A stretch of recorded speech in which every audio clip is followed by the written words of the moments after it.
जय माता दी। मैं हूँ हेमा भारती और आप देख रहे हैं मेरा चैनल माँ हेमा चैनल। तो दोस्तों, बहुत बहुत स्वागत है मेरे चैनल में। जैसा कि आप जानते हैं फ्रेंड्स कि वट सावित्री का बस त्यौहार आने ही वाला है, कुछ दिन ही बच गए हैं। तो जैसा कि उम्मीद है कि आप सभी माताएं बहनें वट सावित्री की तैयारियां कर रही होंगी, है ना। साड़ियाँ खरीद ली होंगी, चूड़ियाँ खरीद ली होंगी, और जो माताएं बहनें अभी नहीं खरीदी हैं वो खरीद रही होंगी। तो अच्छे से आप वट सावित्री का त्यौहार मनाइए। मैं इसी उपलक्ष्य में आज आपसे कुछ कहना चाहती हूँ। तो देखिए, मैं आज अपना साड़ियों का कलेक्शन दिखा रही हूँ, मैं साड़ियाँ दिखा रही हूँ। देखिए दोस्तों, कैसे लग रहे हैं मेरी साड़ियाँ। देखिए दोस्तों, ये मैं साड़ी रंग बिरंगी साड़ियाँ लेकर के आई हूँ, दिखा रही हूँ आपको। ये देखिए साड़ियाँ कितने चमकीले, कितने प्यारे प्यारे कलर हैं। देखिए रंगीन, देखिए। अच्छा फ्रेंड्स, आप ये बताइए, क्या मेरी ये साड़ियाँ आपको अच्छी नहीं लग रही हैं, खूबसूरत नहीं लग रही हैं, सुंदर नहीं लग रही हैं? अगर नहीं लग रही हैं तो आप बताइए। मुझे नहीं लगता है कि आपको ये प्यारी या खूबसूरत नहीं लग रही होंगी। मुझे उम्मीद है कि आपको ये साड़ियाँ बहुत ही प्यारी लग रही होंगी, और सभी को लगती हैं, मुझे भी लगती हैं। तो मैं ये दिखा रही हूँ इसलिए कि मैं आपसे कुछ साड़ियों के बारे में कहना चाहती हूँ। देखिए, जब ये साड़ियाँ देखने में इतना खूबसूरत लग रही हैं, तो सोचिए जब आप पहनेंगी तो आप कितनी खूबसूरत लगेंगी, आप कितनी प्यारी लगेंगी। तो देखिए फ्रेंड्स, मैं आज साड़ी के ज़रिए यही आपको बताना चाह रही हूँ, आपसे कहना चाह रही हूँ कि कहीं ना कहीं आज माताएं बहनें यही साड़ियों को पहनने में बहुत ही मतलब संकोच करती हैं। उनको साड़ियाँ जहाँ पहनती हैं तो उन्हें लगता है कि नहीं, मैं कुछ मतलब गलत कर रही हूँ, मैं कुछ अपने समय से पीछे जा रही हूँ। उन्हें शर्म महसूस होता है, उन्हें ऐसा लगता है कि कहीं मुझे कोई गंवार ना कह दे, कोई मुझे देहाती ना कह दे, कहीं मुझे कोई बैकवर्ड ना कह दे। तो देखिए बहनों, ये माताओं, ये सोच हमारी बहुत ही गलत है। देखिए, क्योंकि देखिए ये सिर्फ साड़ियाँ नहीं हैं, ये देखिए माता रानी का ये एक वस्त्र है, समझिए। ये माता रानी का वस्त्र समझ करके आप इसे पहनिए। आप क्या कोई भी त्यौहार में आप दुर्गा माँ को क्या साड़ियाँ नहीं चढ़ाती हैं? क्या आप पूजा पाठ में साड़ियाँ नहीं पहनती हैं ना? और माता रानी को आप हमेशा साड़ी ही चढ़ाती हैं। क्या आप दूसरा वस्त्र चढ़ाती हैं? क्या आप कुछ सोचती हैं, ये पाप आप करती हैं क्या? नहीं, आप साड़ियाँ, चुनरी, चूड़ियाँ छोड़ करके आप किसी वस्त्र के बारे में सोच नहीं सकती हैं। या फिर दुर्गा महारानी को, माता रानी को जब भी हम सजाते हैं तो कोई दूसरा मतलब उनका रूप नहीं हम सोच सकते हैं। बस उनको हम जब भी देखते हैं तो साड़ियों में देखते हैं, चूड़ियों में देखते हैं, उनका लुक जो है हमेशा एक जैसा ही देखते हैं। तो माताओं बहनों, मैं यही समझाना चाह रही हूँ आपको कि जब माता रानी साड़ी पहन सकती हैं तो उनका वस्त्र मैं क्यों नहीं पहन सकती? मुझे क्यों ऐसा महसूस होता है कि मैं कुछ गलत कर रही हूँ, मैं पीछे जा रही हूँ, मैं बैकवर्ड हूँ? ऐसा क्यों? आखिर ये तो माता रानी का वस्त्र है। और अच्छा, बहुत सी माताएं बहनें ये भी कहती हैं, अरे मुझे तो साड़ी पहनने में ना बहुत मुश्किल लगता है, बहुत गर्मी होती है, मैं काम नहीं कर पाती हूँ, मैं ये नहीं कर पाती हूँ, मैं ट्रैवलिंग नहीं कर पाती हूँ, मैं यहाँ से वहाँ जा नहीं पाती हूँ, मुझे ऑफिस में दिक्कत होता है, ये होता है।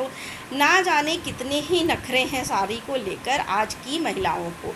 तो मैं बहनों, माताओं, आपसे ये कहना चाहती हूँ कि ये इसी वस्त्र में, इसी साड़ी में, यही साड़ी पहनकर दुर्गा महारानी ने ना जाने कितने ही राक्षसों का वध किया, पूरी दुनिया को बचाया पाप से, पूरी दुनिया से लड़ी, राक्षसों से लड़ी और पूरी दुनिया को सुरक्षित की। यही साड़ी, यही वस्त्र पहनकर वो संहार की, ना जाने वो कितनी लड़ाइयाँ की और क्या क्या नहीं की वो यही साड़ियों को पहन करके। तो बताइए, जो दुनिया चलाने वाली माता, हमारी रानी माँ, जब इन साड़ियों को पहन करके राक्षसों का वध कर सकती हैं, तो क्या हम छोटे मोटे काम साड़ियों को पहन कर नहीं कर सकते हैं? क्या हम इतने कमज़ोर हैं? क्या माता रानी का आशीर्वाद हमारे सर के ऊपर नहीं है? तो हम क्यों ऐसा सोचते हैं? हमारी सोच इतनी घटिया क्यों हो चुकी है? हम देश विदेश की नकल करने में क्यों लगे हैं? अरे हमारा भारतीय संस्कृति तो दुनिया पे राज करता है, इसकी चर्चा तो देश विदेश में होती है, फिर ये शर्म क्यों? ये ऐसा क्यों सोच है हमारी कि हम साड़ियाँ ना पहने? अरे दूसरे देश हमारे नकल करें, आप ऐसा बनिए, ऐसा नहीं बनिए कि आप दूसरे देश का नकल करें। आप ऐसे बनिए, ऐसे संस्कार और रीति रिवाज रखिए कि आपको देख करके दुनिया सीखे, ना कि आप दुनिया का नकल करें। तो दोस्तों बहनों, मैं आज यही कहना चाह रही थी कि साड़ी पहनने में आप बिल्कुल ना शर्माएं, बिल्कुल ना संकोच करें, आप इसे बहुत गर्व के साथ पहने। अब जब भी आप साड़ी पहनते हैं तो माता रानी का आशीर्वाद आपके सर के ऊपर है, ये समझ करके पहने। आप ये समझ करके पहने कि आप जब साड़ी पहनती हैं तो देखिए आप लक्ष्मी की रूप कहलाती हैं। देखिए हम गृहिणियाँ कहीं ना कहीं लक्ष्मी के रूप हैं। जब हम लक्ष्मी के रूप हैं तो फिर हम दूसरा पोशाक, दूसरा ड्रेस के बारे में कैसे सोच सकते हैं? अगर हम ही लक्ष्मियाँ जब इस तरह से सुसज्जित होकर के नहीं रहेंगी तो फिर हमारे घर में बरकत कैसे होगा? हमारे घर में सुख समृद्धि कैसे आएगी? हमारे घर में शांति कैसे बनेगी? धन की बारिश कैसे होगी? अगर हम लक्ष्मियाँ ही ऐसे कपड़े पहनने लगे जो कि देखने में भी मतलब भद्दा सा लगता है।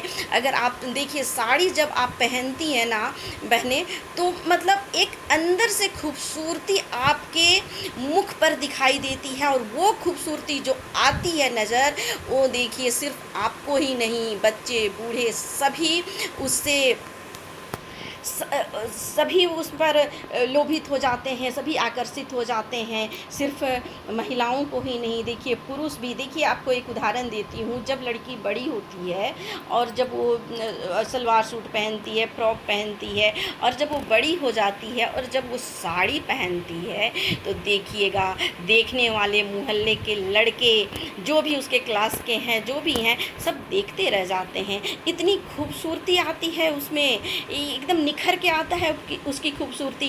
तो सिर्फ महिलाएं ही नहीं, पुरुष जाति भी साड़ी को देख करके आकर्षित होते हैं और उन्हें भी अच्छा लगता है। कहीं ना कहीं देखिए अच्छा लगता है, ठीक है, फैशन में वो भी बोल देते हैं कि नहीं ठीक है आप ये पहनो, वो पहनो, ना जाने क्या क्या, लेकिन कहीं ना कहीं जिस दिन हम महिलाएं साड़ियाँ पहन लेती हैं उस दिन ये पुरुष भी हैं वो आकर्षित हो ही जाते हैं।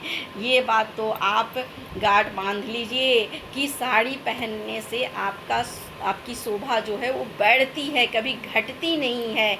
तो आप देखिए साड़ी पहनने में कभी भी शंका न करें और बहुत खुश हो करके और बहुत अच्छे तरीके से आप साड़ी पहने और खूब माता रानी के जैसे आप सजिए और सज संवर कर घर में रहिए।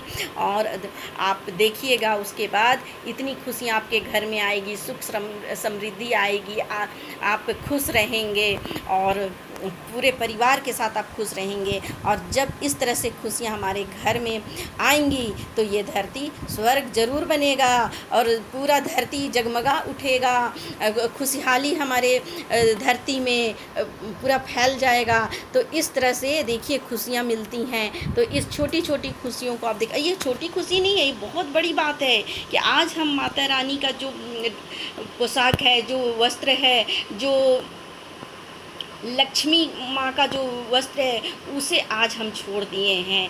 तो ये बहुत गलत बात है बहनों, माताओं, आप इस पर थोड़ा गौर करें और साड़ियाँ पहनना आज से अभी से आप शुरू कर दें। आप ऐसा ना सोचें कि मैं गंवार कहलाऊँगी, मैं पीछे चली जाऊँगी अपने समय से, ऐसा नहीं सोचें। ये पहन करके तो आप चार चांद लगा देंगी, है ना, लोग देखते रह जाएंगे, आपकी खूबसूरती बढ़ जाएगी, ईश्वर का भी आशीर्वाद रहेगा, माता रानी का भी आशीर्वाद बना रहेगा, लक्ष्मी का भी आशीर्वाद बना रहेगा। तो आप दोस्तों ज़रूर साड़ियाँ पहनें, साड़ी पहनें और खूबसूरत दिखें। इसी के साथ मैं आज का वीडियो अंत करती हूँ। अगले वीडियो में नई सोच के साथ, नई बातों के साथ मैं फिर से मिलूँगी और तब तक के लिए मुझे आज्ञा दीजिए।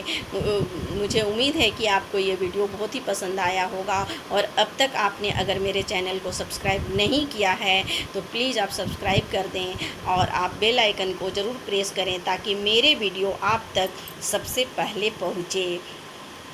मेरे वीडियो को जितना हो सके आप लाइक कीजिए, शेयर कीजिए, और अगर आप माता रानी के भक्त हैं तो मेरे कमेंट बॉक्स में जय माता दी ज़रूर लिखें। आप सब कैसे हैं ये भी बताने के लिए आप लिख सकते हैं जय माता दी।